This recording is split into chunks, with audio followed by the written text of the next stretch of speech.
E se o seu relacionamento acabasse hoje, de uma forma trágica? Ou se a pessoa que você tá gostando, ela começasse a namorar outra pessoa? Eu aposto o que você quiser que eu sei exatamente qual música você ia colocar pra tocar.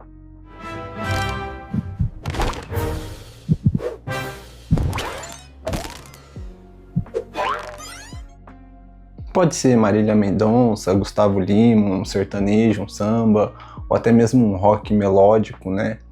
Mas de fato é que você coloca essas músicas porque, querendo ou não, a música meio que conforta, consola. Então você se sente abraçado pela música. E antes de continuar, né, dando a introdução do vídeo aqui, eu quero fazer uma pergunta sincera para você. Você acha que música é cultura? Eu acho que sim, pelo menos deveria ser. Só que aqui no nosso país, as músicas que fazem maior sucesso só sabem falar de relacionamento e traições e coisas do contexto, né? Todo o contexto ali. De certa forma é bom ter, né? Porque quando a gente tem algum tipo de dor nesse quesito, a música, como eu falei, ela consola. Só que nós temos dores, digamos assim, que também necessitam de um carinho, de uma atenção nesse quesito. A gente tem dores com familiares, a gente tem dores no trabalho, a gente tem dores em outros relacionamentos, com amizades. E as músicas que fazem sucesso, elas nunca abordam esse tema. Imagina só se tivesse uma música falando sobre como que foi o dia difícil no trabalho, sabe? As pessoas teriam uma reflexão melhor da vida que elas estão tendo, porque é na cultura que a gente reflete sobre a vida estar boa, a vida não estar boa, o trabalho tá legal ou não tá. E se você parar para pensar, mais da metade do tempo do nosso dia útil a gente tá dentro do trabalho. Então é algo que realmente afeta a gente e as pessoas que estão ali com a gente, né? Então pensa bem aí, se tivesse uma música para falar do seu chefe, como que você se sentiria? É só um pensamento meu aqui referente à cultura da música, né? Porque como nos filmes, tem filme de ação, tem filme de drama, né? Tem filme de terror psicológico, enfim, são coisas que fazem a gente refletir, né? Às vezes sobre o trabalho ou sobre algum tipo de medo ou trauma, né? A cultura ela tende a trazer essa reflexão pra gente. E seria bom se a gente tivesse esse tipo de reflexão na nossa vida financeira também aqui no Brasil. E assim, eu não tô falando de ostentação, isso daí tem, ostentação tem. Eu tô falando de fato em ter uma organização, né, de você conseguir suprir o seu impulso de gastar com uma coisa inútil. Então, eu acho que se algum dia algum compositor de música tiver essa ideia, talvez até tenha, mas acha que não tem apelo ao público, né? Mas eu acho que as pessoas deveriam sim se questionar se esse tipo de conteúdo seria agradável para elas. Comenta aqui embaixo para mim se você gostaria de ouvir músicas que não fossem só de relacionamento. E sobre qual tema você gostaria de ter uma música para você refletir, para você pensar. E você sabe, né, qual que é uma das dores mais cruéis que um ser humano pode ter, principalmente morando aqui no Brasil. É olhar para a conta bancária e ver que não tem um centavo, que o cartão de crédito está estourado e que você vai ter que trabalhar por mais 10, 20, 30, 40 anos com chefes que você não gosta, porque você não tem a sua liberdade financeira. E aí, liberdade financeira, eu não estou falando em ter milhões, eu tô falando em você ter o suficiente para pensar o seguinte: bom, se eu tô numa relação aqui, se eu tô num trabalho que eu não gosto e eu tenho uma reserva guardada, eu posso simplesmente pedir as contas. Se eu tô num relacionamento abusivo e eu dependo do meu parceiro para sobreviver, eu posso simplesmente seguir minha vida. Então, o dinheiro ele te dá essa liberdade, ele vai te dar as consequências, né? Toda decisão que você toma, ela tem consequências. Só que você poder ter elas que é diferente. Então, se você tem o dinheiro, você tem o poder de escolher que você vai querer fazer. Nem que seja um pouquinho dentro da sua realidade.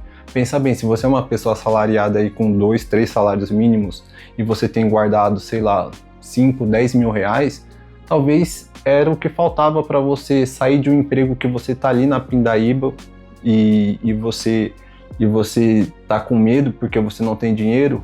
E se você tem esse pouquinho guardado, você tem um tempinho ali para você poder se preparar, estudar, fazer alguma coisa que te possibilite ganhar mais.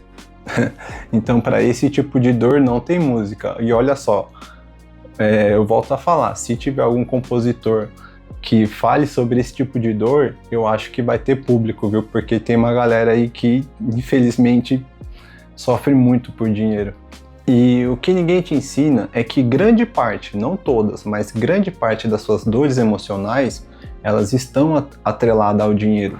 Porque eu vou te mostrar que os mesmos erros que destroem a sua vida amorosa também destroem a sua vida financeira. A sua vida financeira, a sua conta bancária. Mas antes de eu continuar aqui, comenta aqui embaixo para mim qual que é a sua dor no quesito relacionamento mesmo. Que tipo de música você costuma ouvir?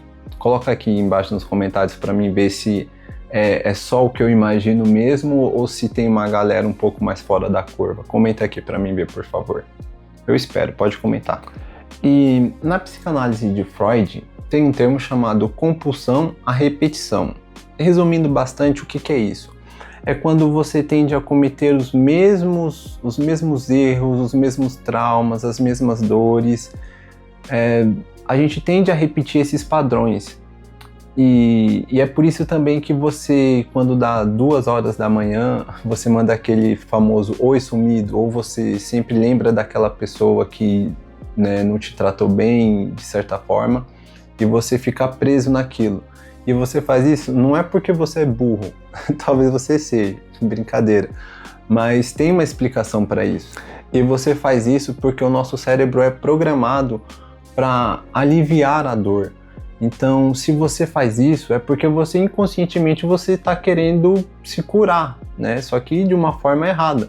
Nosso corpo tem um mecanismo antidor e é por isso que também muitas pessoas que têm certos tipos de traumas tentam tomar medicamentos para esquecer, né? Para parar de sentir dor, tanto a dor emocional quanto a dor física em alguns aspectos, por exemplo, na musculação. Se você interrompe esse processo de dor, você está interrompendo o seu crescimento. E assim como na dor emocional, se você toma medicamentos para você parar de sentir essa dor, de fato, em algum momento vai bloquear aquela dor, só que futuramente você vai ter uma ansiedade, você vai chorar sem saber o motivo, e de fato você não vai saber, porque o seu corpo vai estar tentando externar essa dor de alguma forma, ou seja, você vai estar pagando com juros o que você tentou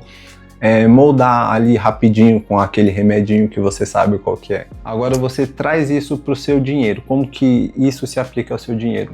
Você pensa o seguinte: não, esse mês eu vou economizar um pouquinho, esse mês um pouquinho eu vou guardar. Você mesmo pensa isso. As pessoas, elas tendem a tentar fazer algo certo. Então vamos lá, quando você está tentando guardar dinheiro, você guardou lá, sei lá, 300, 500 reais. Aí você briga com alguém, tem um dia ruim, enfim, e você pensa o seguinte: quer saber? Eu vou comprar essa roupa aqui porque eu mereço, eu vou ir para esse restaurante aqui mais caro porque só se vive uma vez e eu vou juntar dinheiro para quê? Eu posso morrer amanhã. Dica não, detalhe, você não vai morrer amanhã. Pode ser que alguém morra, você não amanhã, talvez outro dia. Mas guardar dinheiro vai ser sempre a melhor opção a longo prazo. Porque imagina só se todas as vezes que você pensasse isso, você realmente morresse. Você nem estaria aqui me ouvindo hoje, né? E juntando as coisas aqui, quando você gasta o seu dinheirinho que você juntou, quando você passa o cartão de crédito, é exatamente o mesmo impulso, né, que você tem quando você briga com alguém e você vai mandar mensagem, ou você termina com alguém e você fala oi sumido. É a mesma correlação. Entende aqui como que as frustrações emocionais no relacionamento, elas colidem, elas têm uma certa correlação com a educação financeira também, com o seu lado emocional. Só que as pessoas, elas não miram nisso, elas não olham, elas não conseguem perceber, porque parece que dá a impressão que a dor do sentimento, que a dor de um relacionamento falido é pior do que você não ter nada, do que a tranquilidade de poder deitar a cabeça no travesseiro e saber que em relação a pelo menos dinheiro você não tem com que se preocupar tanto. Agora, seja sincero aqui comigo. Coloca aqui nos comentários mais uma vez qual foi o pior gasto que você já fez por conta de uma briga, por conta do famoso eu mereço, e depois você se arrependeu de ter gastado esse dinheiro ou ter feito essa compra que você não gostaria. Sinceramente, pessoal meu, acho que a dor que mais me dói é quando eu gasto dinheiro com uma comida que não é boa. Nossa, pra mim não tem dinheiro mais mal aplicado do que você ir no restaurante caro e a comida não tá boa. E sabe por que esse canal se chama Amor, Dinheiro e o Contexto? Porque não tem como separar uma coisa da outra. A música sertaneja, ela te ensina a sofrer por amor, mas ela não te conta a verdade mais cruel, que é que por conta da falta do dinheiro, você se submete a relacionamentos falidos, chefes abusivos e tudo mais, tudo que envolve o dia a dia de uma pessoa comum, trabalhadora. Isso as próprias pessoas acabam não percebendo. E mais uma vez, a falta de dinheiro, ela te tira as opções de escolha, de você escolher um bom parceiro, um bom emprego. A falta de educação financeira, ela te tira o direito de escolha. Quando você não sabe investir, você vive de salário em salário, mês em mês, você fica refém do parceiro, refém do chefe abusivo que te ameaça te despedir quando ele sabe que é a sua única, o seu único tipo de renda, ou até mesmo quando você vende um emprego com condições piores ainda e o seu chefe sabe disso, às vezes ele usa isso contra você. E isso é bem triste. E só um disclaimer aqui, falando sobre a questão de trabalho e chefe, eu sei porque eu já vi isso muito acontecer. Eu sou do tipo de pessoa que, se eu recebo um feedback, não importa o tipo de feedback, eu vou saber separar o que o chefe está tentando fazer. Só que muitas pessoas não sabem disso, e às vezes as próprias lideranças não sabem. Elas acham que se elas forem muito ríspidas com o funcionário, tipo ameaçar, mandar embora, ou não ameaçar literalmente, mas deixar entreaberto, colocar certos tipos de abuso, em vez de incentivar o funcionário a falar assim, não, eu vou melhorar por causa disso, isso gera revolta. Porque o chefe, ele não entende que para um tipo de pessoa, essa abordagem, ela tem algum sentido.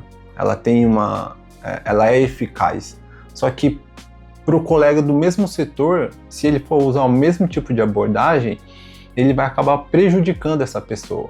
E tudo bem, pode ser que essa pessoa tenha salvação na empresa ainda, só que o chefe não está sabendo encontrar qual que é a melhor maneira de lidar com essa pessoa, e ele, por inexperiência, acaba usando as mesmas táticas que ele usa com outros vendedores, ou com outros funcionários, ou até com subordinados dele.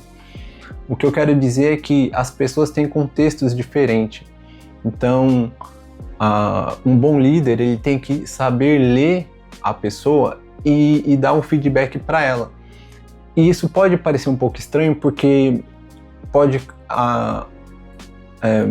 acarretar na seguinte situação: mas com tal pessoa você é assim, com tal pessoa você é assim.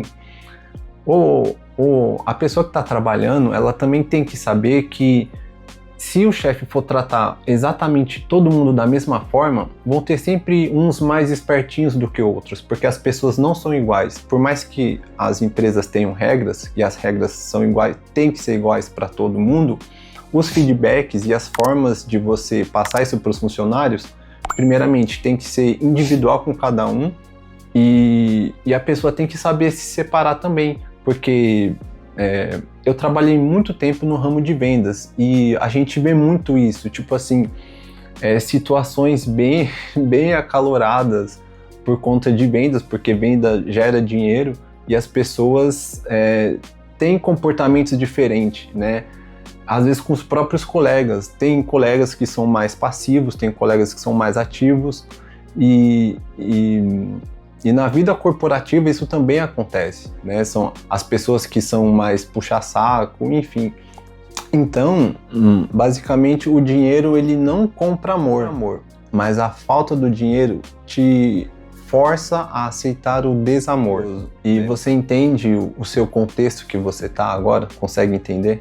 E é aqui que a matemática ela entra para salvar grande parte do seu relacionamento.